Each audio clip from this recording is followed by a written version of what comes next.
Hi hello welcome to our channel. ഇന്ന് മൂത്തയാൾക്ക് പരീക്ഷയാണ്.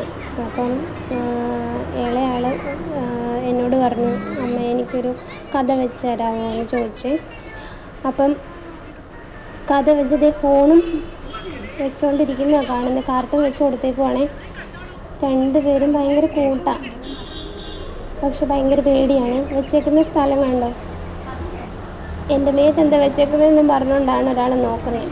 ഇടയ്ക്ക് താഴെ പോകുന്നു, എടുത്ത് വെക്കുന്നു, ഇടയ്ക്ക് എന്തൊക്കെയോ പറയുന്നുമുണ്ട്. ഭയങ്കര കാര്യമൊക്കെയാണ് രണ്ടുപേരും തമ്മിൽ, പക്ഷെ പേടിയാണ്. ഇപ്പോൾ കൈ കൊണ്ട് ഇല്ല, പേടിച്ചിട്ട് തൊടാനൊക്കെ പേടിയാണ്. നേരം അച്ഛമ്മ പറയുന്നുണ്ട് തൊടരുത്. നേരം മര്യാദക്കിരുന്ന് സൂക്ഷ്മതയോടിരുന്ന് കാണുന്നത്, ഭയങ്കര കോൺസെൻട്രേഷനാണ് കാണുന്നതിൽ. കുറച്ച് നേരം ഇരുന്ന് കണ്ടോട്ടെ എന്ന് ഓർത്ത് ഇച്ചിരി നേരം ഫോണൊന്ന് കൊടുത്തതാണ്. അതാണ് രണ്ടുപേരും കൂടെ, ഒരാൾ ശ്രദ്ധിച്ചിരുന്നാണ് കേൾക്കുന്നത്. കാണുമ്പോൾ നമുക്ക് ചിരി വരും.